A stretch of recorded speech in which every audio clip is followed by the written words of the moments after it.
There's no place in the world like Rodeo Drive.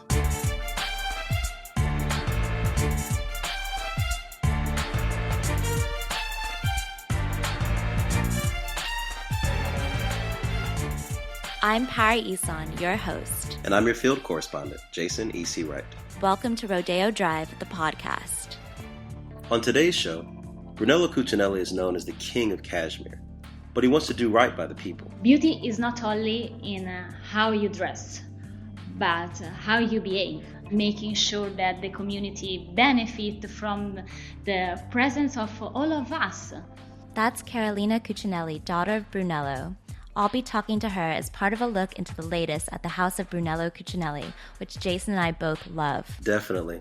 And for context, Brunello Cucinelli, Italian brand, based in Solomeo, it's a small hamlet in Italy. He started the brand in 1978, and it's really sweet because he actually moved all of the manufacturing to Solomeo because that's where his wife was from, and he wanted to build up the town, but also wanted to make clothing that reflected the way that he lived, but also to honor the workers that are there, which is kind of a hard thing to do when you're making luxury garments, but you still want to take care of people, but the way that the things feel, I talk about that later. How did you get into the brand itself? How did you get introduced to Brunello? You know, I view Brunello as the highest luxury cashmere. Is just like the materials and the color palette and that level of personal touch is just one of a kind. And then learning more about their attitude towards humanist entrepreneurial practices and about the lovely hamlet that they've completely restored and made into this cultural hotbed. Absolutely. So Jason, you visited the boutique on Rodeo Drive. Tell us about it and tell us about the new collection.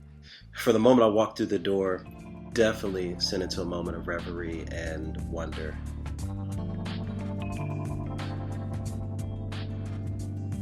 So here we are on Rodeo Drive, walking into Brunello Cucinelli. When you walk into the space, you're immediately calmed. Being in Los Angeles, you get a lot of the kerfuffle and all of the traffic and the noise, and then you walk in here and it's this oasis of muted palettes. You have almost like a rectangular inlay where the lights are in the ceiling, and then every different cubby hole throughout the store looks like it's your ideal closet, what you wish that you would have. To your left is most of the menswear. To the right, you're going to find the women's collections, and in the center are these beautiful wood pieces. They kind of evoke a bit of a Donald Judd, but a bit more, dare I say, polished on certain levels, but very raw on others, to kind of show Brunello's commitment to craft. Looking at the menswear side of things, there's a consistent palette of sand, cream, gray, a little bit of this blush lavender, and you feel that the shoes that are placed very neatly underneath each of these collections, just one pair of well-made shoes, almost to say that this is where you can walk in, this is where you can come and literally walk in our shoes and explore our world. The hand and the feel of a lot of these fabrics, it makes you want to stay within them. You can tell that it's going to drape on the body. So as I'm touching a gray melange suit jacket that's unstructured on the inside, this is a blazer that is going to wear like a hoodie, but look like $1,000, which is probably the price tag. You can do a lot with very few pieces and know that you'll be speaking in a language that a few people would understand, but everyone would appreciate.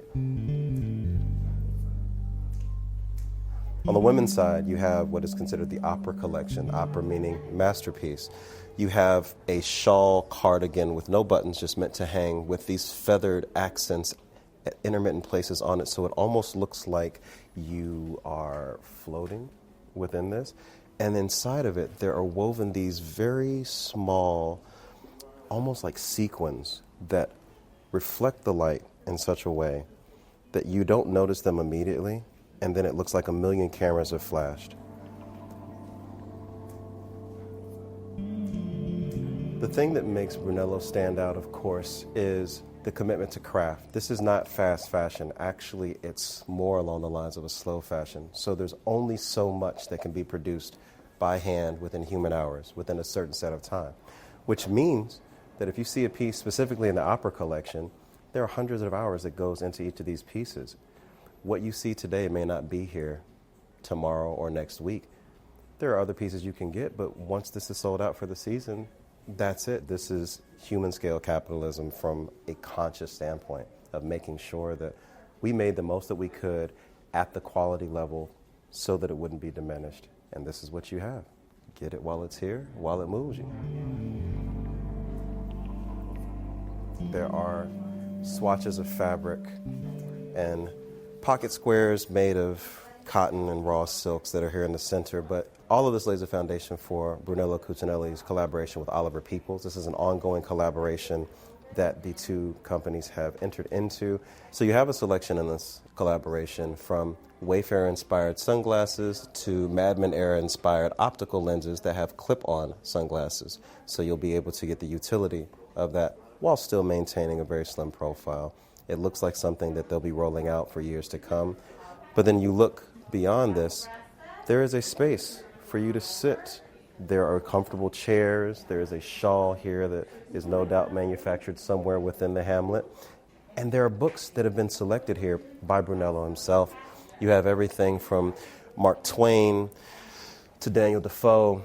You have Charles Dickens, but you also have photo books on Secrets of Italy, California, Entryways of Milan, all the way down to Aristotle, Othello, and Pride and Prejudice. It just goes to show the through line of Brunello's commitment to culture and to bringing the arts to the forefront and treating fashion, again, as a space for you to create artful objects that you can be a steward of, not just to own, but to take care of. And the one thing that is always a standout, Brunello still commits to printing a limited number of linen hard-bound books around each collection, each season, that its clients consistently collect. And the most recent one here is highlighting his designation from September of 2021 as Designer of the Year by British GQ. So from the Brunello Cucinelli store here to Rodeo, I'm going to sit and enjoy this book and this wonderful espresso that the staff has been kind enough to bring me. And I'll throw it back to you, Pari. Wow, Jason, that sounds absolutely incredible. But what about you? You got to talk to Carolina Cucinelli, the daughter of Brunello. Oh, it was wonderful to hear her perspective. I reached her at our office in Solomeo, where the Cucinelli family lives and the company is headquartered. I asked her first about growing up in Solomeo and how it shapes her life and her approach to the art of living. Yes, growing up in a little town was important for me. I had a car-free childhood, playing in the square with my friends, and it was great. I remember when I was little, I spent a lot of time with the artisans who work in the company with us, and they give me this passion of this work, and this is so important. I have to say that the decision to stay in Solomeo was because of this passion that I have is very strong for this work. And I'm lucky to be able to travel all over the world, to get to know a different culture, meet different people. But at the same time, I know that I can return in my little town where I can back to the lifestyle that giving me a peace, a kind of peace. And I like to raise my son with the same feeling if it's possible. And it's not always easy to be a young woman, a mother, and I love my job. And sometimes it's quite hard to work outside of my comfort zone. But I see this like a challenge, and that for sure teach me a lot of things. So another thing that's very intriguing is your father has these 10 rules of humanistic capitalism. Could you explain those? Yes, there are not exactly 10 rules, but there are more principles of life. Right. And I think the word respect is the most closely tied of our family and our company. To have respect for place, people work and also for make garments. Not to Mm-hmm. feel like a owner, but more a custodian for a period of the time, and so to take care of things and improve them for those who will come after us, Mm-hmm. and to have a right balance between profit and giving back to improve the community where we live. And I don't know if you have, if you ever seen our little hamlet Solomeo, but I'm very passionate about art, and all the family is passionate about that. And we try to create a kind of arts forum, and there is a little theater, a little amphitheater, and Mm-hmm. we try to create a lot of connection with the musician, with actors, and for this, Solomeo became a kind of mix and match, an infusion of different culture. Yes, it does. Infusion seems like exactly the perfect way of describing the beauty and the culture that's embedded and that you're all sharing. It seems like very much of an exchange. I would love to talk about your father's ideas around sustainability, that balance between profit and between giving back. How does that play out on Rodeo Drive? Me and my husband Alessio, we have a very strong relationship with Los Angeles, and we spend a lot of time there. And it's a city that welcomes us and where we feeling at home. We invite all the people that work with us to spend 2 or 3 weeks here with us in Italy, so they can get more close, they can breathe a little bit more the brand philosophy, Uh-huh. they can know the artisan who work with us, and breathe this kind of respect that we talk about. Mm-hmm. And so they can become a kind of ambassador of our brand all over the world. This is Mm-hmm. very important for us. And also, I saw that you've shot two of your recent spring campaigns in Los Angeles. One I saw at the Pierre Koenig Stall House, the Yeah. iconic case study house, which translated so beautifully with your spring ready to wear collection. And then I also saw that you shot at the Bradbury Building for your sunglasses collaboration with Oliver Peoples. Can you talk about why you chose those locations? Yes, absolutely. It's not the first time that we shot in Los Angeles, but we chose the Staten House as a kind of homage to an iconic location of the city with a gorgeous view of the skyline. Mm-hmm. But with the collaboration with Oliver People, we decided to shoot in the Bradbury building because for us is a kind of a little heart of the cinema, and are located in the heart of the city too. And for us is a perfect union of Solomeo and LA because it's a majestic place with a beautiful history. Yeah, I agree. And I think that feeds into, how you maintain the interest in heirloom pieces in a time where there's also throwaway fashion and fast fashion. I was wondering, are there any other ways that you do that you maintain interest in keeping something that's forever, that's passed down to future generations? Yes, our work is an artisan work. Behind our company are beautiful stories of families who carry on the knowledge of manual work. And each season we try to reinterpret the trend using the Cucinelli identity. And in 2013, we founded the trade school in Solomeo in order to bring a younger generation into this world. Mm-hmm.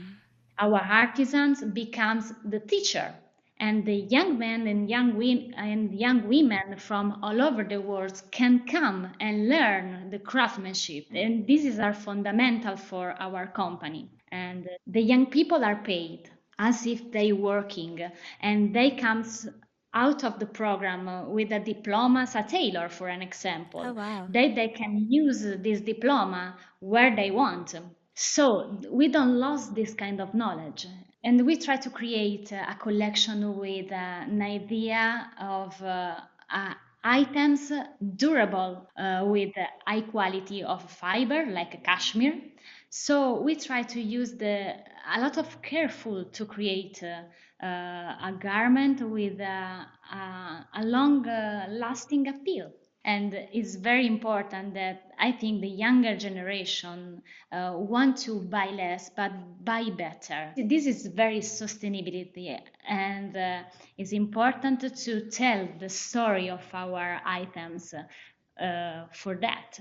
Your father has stated that beauty is a symbol of the morally good. What does that mean? Beauty is not only in how you dress, but how you behave, making sure that the community benefit from the presence of all of us. And yes, it's that. So fashion, art, and music are central to your interests.